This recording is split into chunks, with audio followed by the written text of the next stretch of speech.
मैं इनको भी विश्वास दिलाता हूँ कि 2027 में जब उत्तर प्रदेश में हम लोग आएंगे तो आपको 8-8 घंटे की ड्यूटी हम लोग कराने का काम करेंगे। मेरी बात को आपको बड़ा काम ये करना है कि धन धरती राजपाट में हिस्सेदारी नहीं मिली, अब निजी क्षेत्रों में आरक्षण की व्यवस्था लागू करा के अपने बच्चों को कुर्सी में बिठाने की ताकत हमारे अंदर पैदा करनी है। जब समाज इकट्ठा हो गया तो फिर वोट हमारा, राज तुम्हारा नहीं चलेगा, नहीं चलेगा, ये बात भी पक्की हो जाएगी।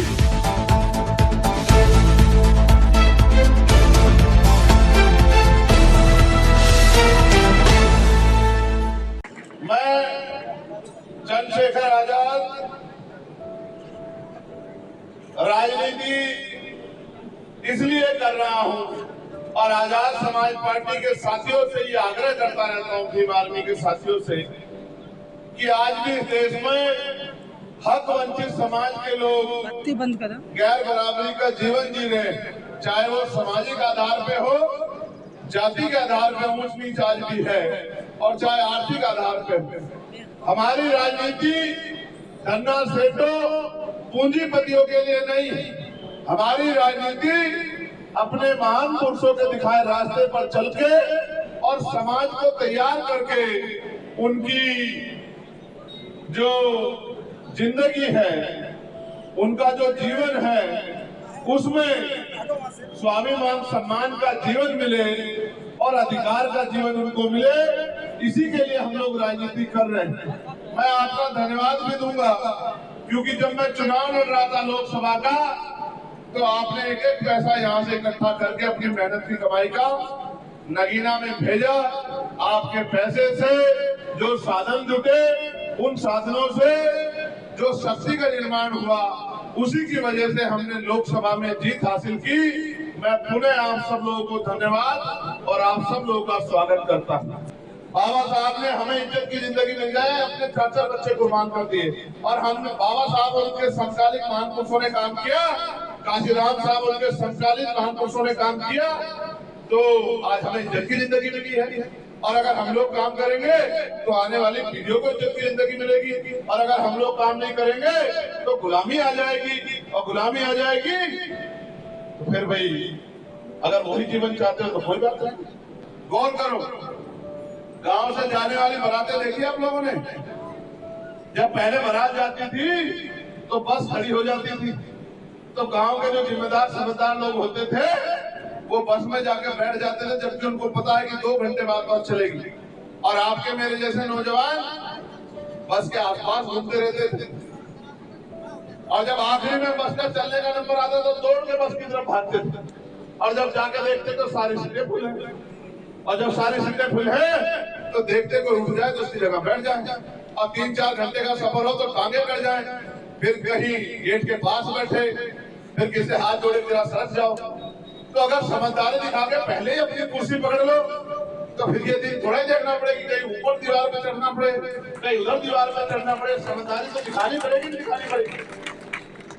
और जब आप समझदारी नहीं दिखाओगे तो जो दूसरे लोग होंगे वो आपका तो मजाक नहीं उड़ाएंगे, लेकिन मेरा मजाक जरूर उड़ाएंगे। कहेंगे भाई अभी तो ये लोग नौजवान लोग जैसे हीरो आता है और हीरो को देखने के लिए बहुत सारी भीड़ आती है, इस तरह आते हैं, ये जिम्मेदार लोग नहीं। मगर याद करो, शहीद आजम सरदार भगत सिंह 23 साल के थे जब उन्होंने देश के लिए बलिदान दिया।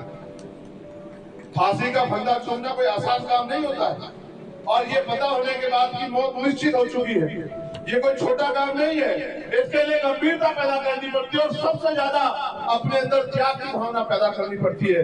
जो 23 साल के शहीद आजम भगत सिंह जो कहते हैं कि नौजवान जिम्मेदार नहीं होता, उनको मेरा चैलेंज है कि आओ भीम आर्मी के हमारे साथियों से मुकाबला करो, तुम्हें पता लगेगा भीम आर्मी का नौजवान जिम्मेदार है या नहीं। अगर आप भी कार्यकर्ता बन के काम करोगे, जितने मंच में बैठे लोग सम्मानित हैं, उतने सामने बैठे लोग भी मेरे लिए सम्मानित हैं। जब आप मंच पे बैठ के मंच से अलग हटके जिम्मेदारी से अपने काम को करोगे तो मैं लिख के देता हूँ कि उत्तर प्रदेश में परिवर्तन हो जाएगा। कोई नहीं रोक सकता परिवर्तन को, पीछे कर लो।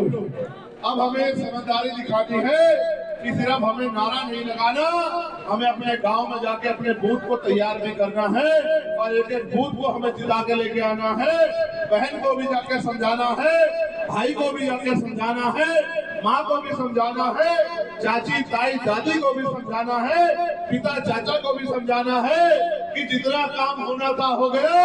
अब सबसे बड़ा काम ये करना है कि धन धरती राजपाट में हिस्सेदारी नहीं मिली, अब निजी क्षेत्रों में आरक्षण की व्यवस्था लागू करा के अपने बच्चों को कुर्सी में बिठाने की ताकत हमें अपने अंदर पैदा करनी। करोगे नहीं करोगे?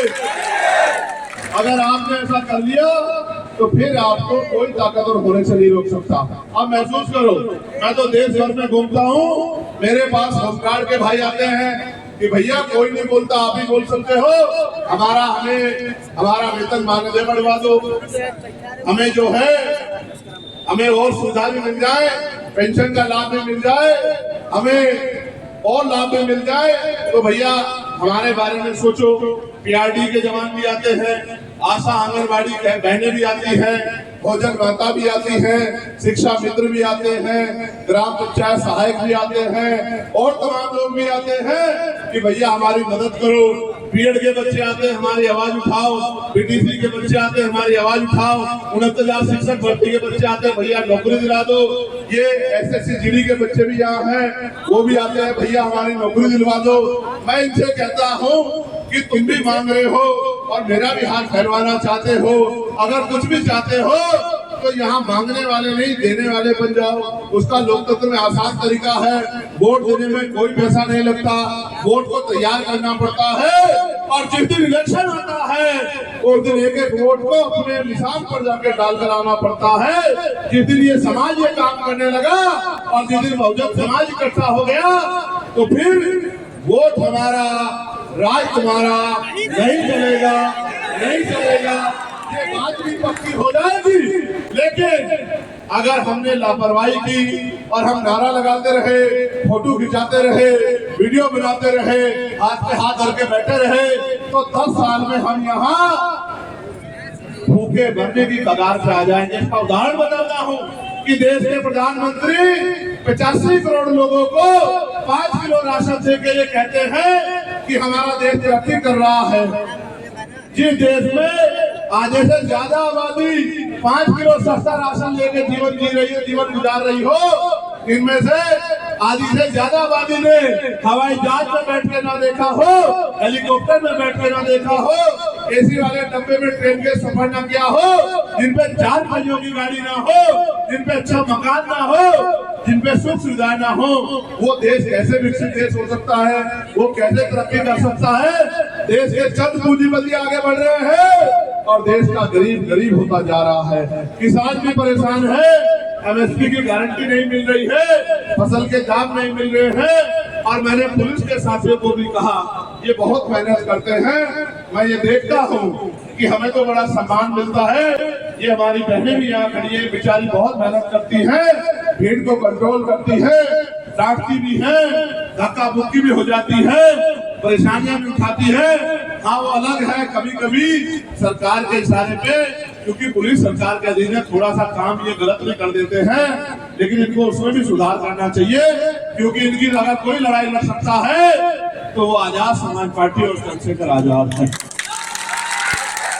मैं इनको भी विश्वास दिलाता हूँ कि 2027 में जब उत्तर प्रदेश में हम लोग आएंगे तो आपको 8-8 घंटे की ड्यूटी हम लोग कराने का काम करेंगे। मेरी बात को आप लोग याद, आपको बॉर्डर स्कीम से मुक्ति दिलाने का काम हम लोग करेंगे। मेरी बात को याद रखना, आपको सप्ताह में 1 दिन की छुट्टी और भर्ती कर देंगे और भर्ती कर देंगे और भर्ती कर देंगे। आपको सप्ताह में 1 दिन की छुट्टी हम लोग दिलाने का काम करेंगे। मेरी बात को याद रखना, आपको वेतन विसंगति आपकी दूर करने का काम करेंगे, फ्रस्ट्रेशन खत्म करने का काम करेंगे और आपको असल में मित्र पुलिस बनाने का काम करेंगे। आपका बोझ कम करने का काम करेंगे। आप लोग मेरी बात को याद रखें। तो मैं आपसे भी कहता हूँ कि ये जो नीले पटके वाले बाबा साहब अम्बेडकर के सिपाही हैं, ये जुर्म जाति होने पे थाना कचहरी में आपके पास जाते हैं न्याय मांगने के लिए, तो भाई आप ये समझो, ये आपसे उम्मीद करते हैं कि आप इनको न्याय देंगे, तो आप इनके साथ अच्छा बर्ताव कीजिए। क्योंकि दूसरे लोग तो आप जाके अपने दिल से पूछो, जो लोग आज सत्ता में बैठे, बताओ, अधिकारियों पे हमला कर देते हैं, मारपीट कर देते हैं, गाली गलौज कर देते हैं, कुर्सी पे उठा के फेंक देते हैं। वो तो सत्ता के नशे में पागल है। यही लोग हैं जो संविधान के हिसाब से काम करते हैं। तो आपको इनका सम्मान करना चाहिए। आपका क्या फायदा है? कल ये मुझसे कहा करेंगे आप इनकी 8 घंटे की नौकरी कर दी, ये लोग हमसे झगड़ा करेंगे। मगर कोई बात नहीं, जो अच्छा काम है वो झगड़ा करने वालों का भी करना पड़ता है, समझे? तो इसलिए मैं आपसे कह रहा हूं कि अगर आप चाहते हो कि अच्छे स्कूल खुद खोले, जैसे ये स्कूल ही है बराबर में, एक तरफ बड़े बड़े प्राइवेट स्कूल खुल गए हैं भाई, और दूसरी तरफ सरकारी स्कूल बंद हो रहे हैं। गरीब का बच्चा कहाँ पढ़ेगा बताओ? और नहीं पढ़ेगा तो उसको पता ही चलेगा देश में क्या हो रहा है, उसका हिस्सा कौन खा रहा है। अभी बजट आया है, कल मैं बजट पे अपनी बात रखूंगा, तो आप बजट पे मेरी बात को सुनना। मैं आपको बताऊंगा कि बजट में हमें क्या मिलना चाहिए था, हमें क्या मिल रहा है, समझे? पढ़ा करो, ध्यान रखा करो कि तुम्हारा भाई वहाँ दिल्ली में क्या कह रहा है, किस बात का इशारा कर रहा है, उस बात को गांव-गांव में जाके समझाया करो, बताया करो। मीडिया नहीं दिखाएगा, मीडिया नहीं दिखाएगा आपकी बात का। आपको खुद ही मीडिया बनना पड़ेगा। जो वीडियो बनाते हो, इस वीडियो की जगह जो वीडियो वहां से बन के आती है, उसको गांव-गांव में जाके दिखाया करो। बहनों को, माओ को भी देखो, भैया ने बात कही है, इस तरह का माहौल चल रहा है, इस तरह काम करना, इस तरह से संगठन तैयार होगा। और जो जिम्मेदारी आपको दी जाए, चाहे कितना भी बड़ा पदाधिकारी, अगर बूथ की जिम्मेदारी दी गई, तो बूथ पे काम करके, बूथ मजबूत करके साबित करना है कि आप सबसे ईमानदार कार्यकर्ता। अगर आप ऐसा नहीं कर सकते तो फिर बेकार हो जाएगा।